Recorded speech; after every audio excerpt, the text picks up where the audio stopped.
Digital class বিডির পক্ষ থেকে সকলকে জানাচ্ছি আন্তরিক শুভেচ্ছা। আজকে আমরা দুটি সংখ্যার বিয়োগফল নির্ণয় করতে শিখব দুইয়ের পরিপূরকের মাধ্যমে। প্রথমে আমরা দুটি সংখ্যা নেই, একটি হচ্ছে 13, অপরটি হচ্ছে 19। এই দুটি সংখ্যার বিয়োগফল আমরা বের করব এবং ছোট সংখ্যা থেকে বড় সংখ্যাটি বিয়োগ করব। আমরা বিয়োগ প্রক্রিয়াটি করব এইভাবেই যে 13 থেকে 19 বিয়োগ করব, এবং আমরা জানি যে ছোট সংখ্যা থেকে বড় সংখ্যা যদি আমরা বিয়োগ করি তাহলে সেটা ঋণাত্মক হবে, এবং কম্পিউটার সরাসরি বিয়োগ করতে পারে না। বিয়োগ করার জন্য সে যোগের সহযোগিতা নেয়, অর্থাৎ যোগের মাধ্যমে সে বিয়োগ করে। তো সে প্রক্রিয়াটা করবে কি, প্রথমে সে 13-এর সাথে যোগ করবে হচ্ছে -19, অর্থাৎ সংখ্যাটাকে ঋণাত্মক বানিয়ে ফেলবে আর কি, আর কাজ করবে হচ্ছে যোগের। তো প্রথমে আমরা জানি যে এই ধরনের কাজ করার জন্য, অর্থাৎ বিয়োগের কাজ যদি আমরা যোগের মাধ্যমে করতে চাই তাহলে সংখ্যাটিকে আগে বাইনারি বানাতে হবে, তারপরে রেজিস্টারে নিতে হবে, তারপরে কাজ করতে হবে। তো প্রথমে আমরা 13 এর বাইনারি নির্ণয় করব। তো বাইনারি নির্ণয় করার ক্ষেত্রে আমরা একটা ছকের সহযোগিতা নিতে পারি। ওই যে বাইনারির যে স্থানীয় মান 1, 2, 4, 8, মানে 13-এর জন্য 8 পর্যন্ত হলে চলবে। তো কোনটা কোনটা লাগতেছে, 8 লাগবে, যেটি যেটি লাগবে সেটিতে আমরা 1 দিব, আর যেটি লাগবে না সেটি 0। তাহলে 8 লাগবে, 4 লাগবে, মানে 12 হয়ে গেল, আমার লাগবে 13, আর 1 লাগবে, তো এই দুইটা লাগবে না। তাহলে 1, 1, 0, 1 হচ্ছে 13 এর বাইনারি। এবার আমরা 19-এর বাইনারি করব। 19 এর বাইনারি ইকুয়াল টু, এই সিস্টেমে আমরা করতে পারি, তবে 19 করার জন্য আমাদেরকে আরেকটি ঘর পর্যন্ত বাইনারির স্থানীয় মান নিতে হবে। আমরা জানি যে স্থানীয় মান বাইনারির ক্ষেত্রে দ্বিগুণ করে বাড়বে, যেহেতু ভিত্তি 2। তাহলে 1, 2, 4, 8, তারপরে হবে 16, এবং এই 19 হওয়ার জন্য 16 তো লাগবেই, কিন্তু 8 লাগবে না, কারণ বেশি হয়ে যাচ্ছে। তাহলে 16 লাগবে, 4ও লাগবে না, 2 লাগবে, 1 লাগবে, তাহলে আমাদের কিন্তু 19 হয়ে গেল। তাহলে 8 লাগতেছে না, 4 লাগতেছে না। 19-এর বাইনারি আমরা পেলাম 1, 0, 0, 1, 1। এবার আমরা এই দুটি সংখ্যাকে রেজিস্টারে নিয়ে যাব। আমরা জানি যে প্রথমে যখন আমরা রেজিস্টারে নিব তখন সেটা প্লাস হয়ে যাবে, আর যেহেতু সংখ্যাটি ক্ষুদ্র, অর্থাৎ 7 বিটের মধ্যেই সংখ্যাটাকে প্রকাশ করা যাচ্ছে, এজন্য আমরা 8 বিট রেজিস্টার দিয়ে এটা কাজ করতে পারবো। তো সুতরাং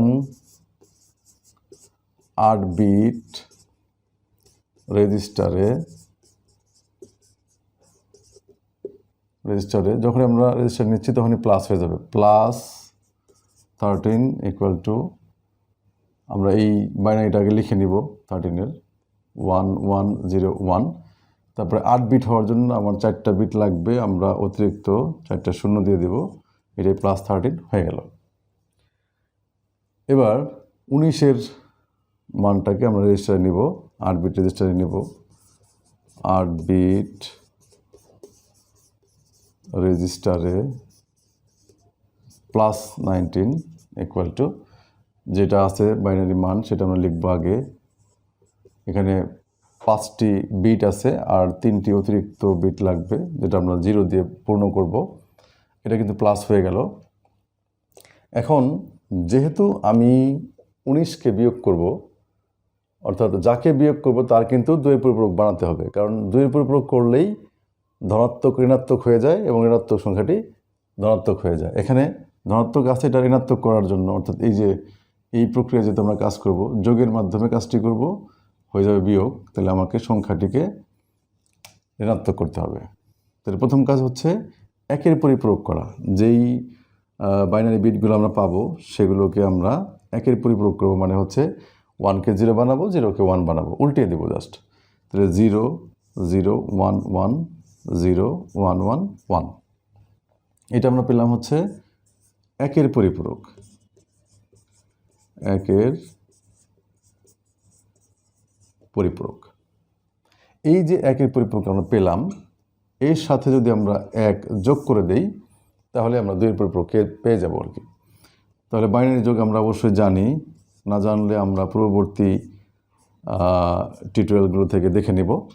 বাইনারি যোগ করে ফেললাম, এটা কিন্তু হয়ে গেল -19, অর্থাৎ এই যে 2-এর পরিপূরক আমরা পেলাম, এটাই হচ্ছে ঋণাত্মক সংখ্যা। এখন এই যে এই কাজটি আর কি 13 এবং 19 আমরা যোগ করব, -19 যোগ করব, অর্থাৎ এই যে +13 এবং -19 পাশাপাশি লিখব। তাহলে +13 হচ্ছে 0 0 0 0 1 1 0 1, এটার নিচে লিখব হচ্ছে এটা -19 ইকুয়াল টু, এদিক থেকে মিলিয়ে মিলিয়ে লিখব 1 0 1 1 0 1 1 1, বিটের নিচে বিট মিলিয়ে লিখব যাতে আমাদের যোগ করতে ভুল না হয়। এরপরে এটাও কিন্তু বাইনারি যোগ, আমরা আগে টিউটোরিয়ালে দেখেছি বাইনারি যোগ কীভাবে করতে হয়। 1 1 2 হয়, তাহলে 0 1 ক্যারি এখানে বসলো, 1 1 আবার 2 হয় 0, তাহলে 1 ক্যারি থাকলো, 1 আর 2 3, 3-এর 1 বসলো আর 1 ক্যারি, এটা 1 বসে পড়লো, বাকিগুলো 1 1 1। তাহলে আমরা কিন্তু বিট পেলাম কয়টা? 8টি। এই 8 নাম্বার বিট আমরা জানি যে চিহ্ন বিট। তো 8 নাম্বার বিটে কিন্তু আমরা পেলাম এখন 1 1, মানে হচ্ছে এই সংখ্যাটি হচ্ছে মাইনাস। তো এই যে এই পাশে আমরা বিয়োগ করলে দেখতে পাই যে -6 হয়। তো এখানে আমরা দেখতে পাচ্ছি যে ডেসিমাল সংখ্যা, মানে কোনো ভিত্তি নেই, মানে আমরা ধরে নেব যে এটা ডেসিমাল সংখ্যা। ডেসিমাল সংখ্যা হওয়ার কারণে এটা আমরা সহজে বুঝতে পারলাম যে এটা -6, কিন্তু যদি এটা ডেসিমাল না হয়ে অন্য কোনো সংখ্যা পদ্ধতির হতো তাহলে কিন্তু এটা ভ্যালু যে -6 সেটা কিন্তু আমরা বুঝতে পারতাম না। তখন এইখান থেকে আমরা মানটা বের করতে চাইলে এটাকে আবার 2-এর পরিপূরক করতে হবে। তাহলে প্রথমত আমরা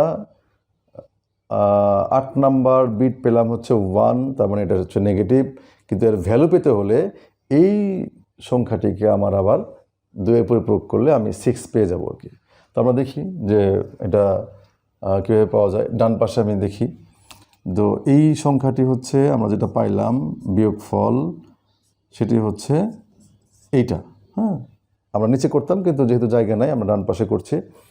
তো এইটা কিন্তু আমরা পেলাম হচ্ছে বিয়োগফল, যেটা ঋণাত্মক।